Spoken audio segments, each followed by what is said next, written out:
This is Valley News Live at 5. Today's smoky conditions are awful. At times it seems like the wildfires are nearby and not in Ontario, Canada.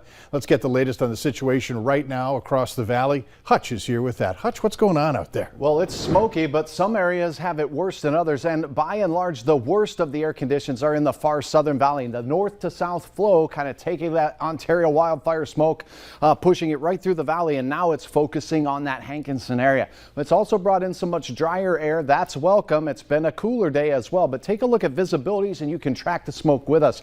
We're under 2 miles in many locations at times. Notice Roseau, Baudette, Bemidji, down all the way into the southern valley where it is the worst down near Watertown and Sisseton at this hour. And here's a look at that thick smoke forecast for this evening. Will be thickest down south of Fargo, a little reprieve up to the north, and that's exactly what we are seeing at this hour. So we'll continue to monitor this and have a full look at that smoke forecast heading into the next couple of days. But Mike, it does look like this thick smoke continues at the Dakota Magic Casino. You see there, you cannot even see Interstate 29 that is right here.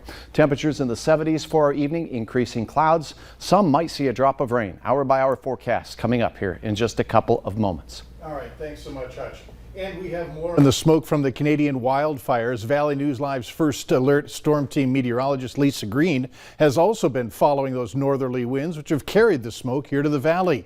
She's here with insight on what you should do while the smoke lingers. Unhealthy category in the red, that means that we're dealing with conditions that are going to have some impacts on you over time as you're exposed to it. So if you can find ways to limit your time outdoors and keep your house buttoned up and keep that air out, that will be the best thing over the next couple of days. Good advice, and we've also received word that tonight's performance of Cinderella at Bluestem has been canceled because of the poor air quality. We're telling us that all tickets will be refunded in full. Signs of the drought are also across Minnesota. Today, Governor Walz was in Douglas County, where, like the rest of the state, they are under water restrictions. The governor says the drought matters to residents because we're all in this together and that the U.S. has the most abundant and affordable food supply in the world. This issue of the drought that we're experiencing and the stresses that are being put on our producers, we want to make sure we're out here, first of all, hearing what they're asking, what they're experiencing, and then making sure some of the solutions that are coming from folks that know this business are coming up both to a state level and then at the federal level. Walz added that this drought has intensified since a week ago. He said that there is a big swath of the state in what's categorized as a D3, extreme drought conditions. Mosquitoes in Grand Forks have been identified as having West Nile virus, and citizens Grand Forks and East Grand Forks are being urged to take extra precautions to avoid being bitten, including using insect repellent with DEET, limiting outdoor activities between dusk and dawn when mosquitoes are most active, wearing long pants and long sleeves when you can, and eliminating all standing water around your homes like in flower pots or bird baths. Police in Devil's Lake are looking for a man after a woman was stabbed at a bar. It happened just before 1 yesterday morning at Nellie's Bar. She then went into an apartment and the man also tried to get inside, but he couldn't. Police said that bystanders found her. There is an arrest warrant out for 34-year-old Dana Bohannon, but they say that there isn't a threat to the public. The victim was flown to All True Hospital in Grand Forks for surgery. We're learning more about the woman killed in a crash between a car and semi along Highway 9 near Glendon Tuesday night.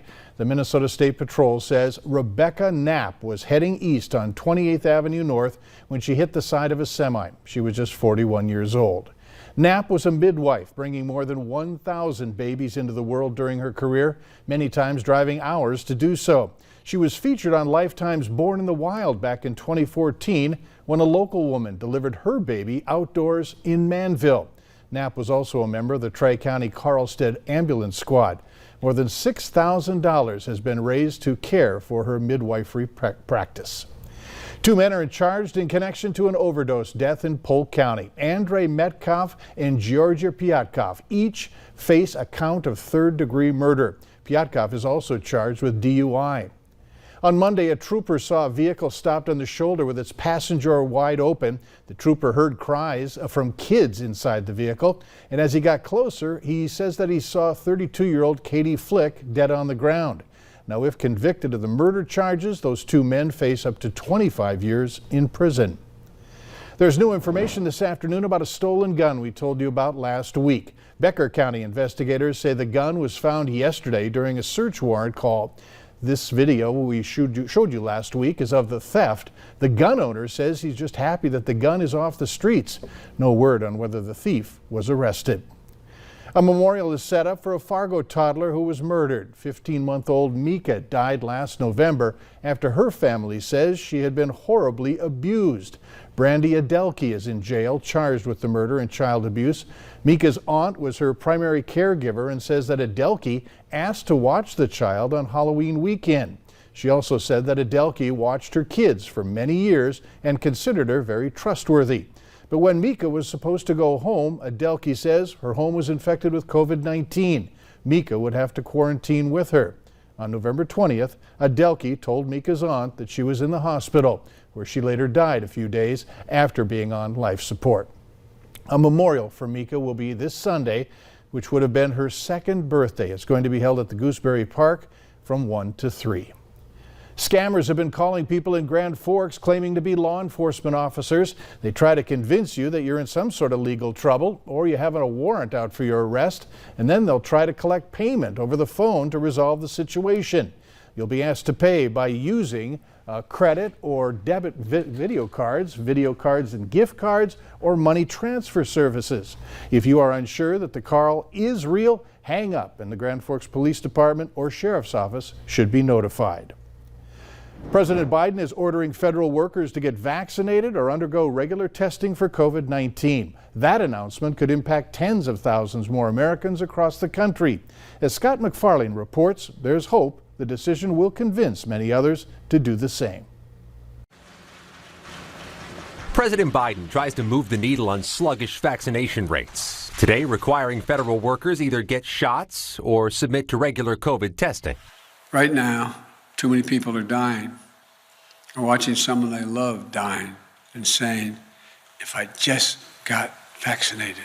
The federal government is the nation's largest employer, but the order does not include the U.S. military, which just yesterday reinstituted a mask mandate at many of its facilities. This announcement comes amid a summer spike in cases in many regions of the country and the spread of the Delta variant. And as some states, communities, and private businesses mandate vaccines for their employees. It's going to make those companies much more resilient than their competitors because they're not going to be so disrupted from COVID-19. Republicans are pushing back hard on the CDC's reversal of some guidelines. It punishes Americans who've already done everything they were asked to do. Experts and some federal workers say the about face is necessary because so many Americans refuse to get the vaccine. It's public health and it's not political to me. I don't know why everybody can't get the vaccine. For federal employees and a growing number of other Americans, getting a shot is now very much part of the job.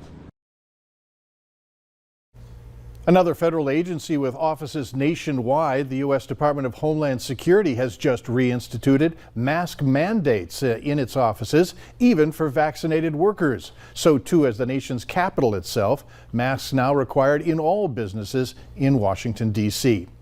New data from Pfizer is suggesting the efficacy of its COVID-19 vaccine drops after 6 months. More than 44,000 people received the vaccine or a placebo.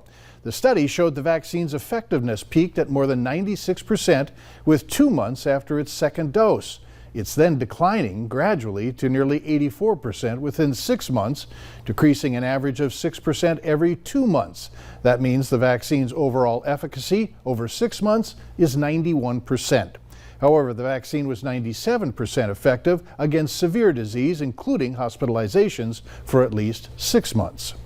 And the FDA is greenlighting a Maryland plant to resume making the Johnson & Johnson COVID-19 vaccine. Production at the Emergent Biosolutions facility was halted earlier this year after cross-contamination was discovered between vaccines being made there for Johnson & Johnson and AstraZeneca.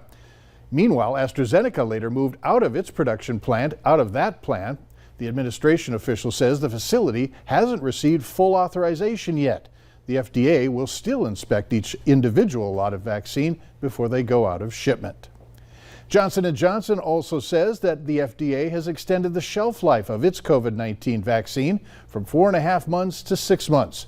Johnson & Johnson says the decision is based on data from ongoing studies which show the vaccine is stable for that long when refrigerated at 36 to 46 degrees Fahrenheit. And if you're looking for a place in the area to get the vaccine, how about using our VNL vaccine tracker? It's on our homepage of the website, or you can open your phone camera, point it to the QR code on your screen, and then tap the link that pops up. Later on Valley News Live at 5, details on a successful day for several U.S. women athletes at the Olympics. Fires raging in southern Canada. We're talking Manitoba and Western Ontario from the front lines at Big Eddy's North Country Lodge. Delene, thanks for the upload. Here's a look at those conditions of the air, unhealthy to hazardous. We'll have your smoke forecast coming up next, and we'll look ahead at what you can expect as we glide toward the weekend here in the middle of this drought.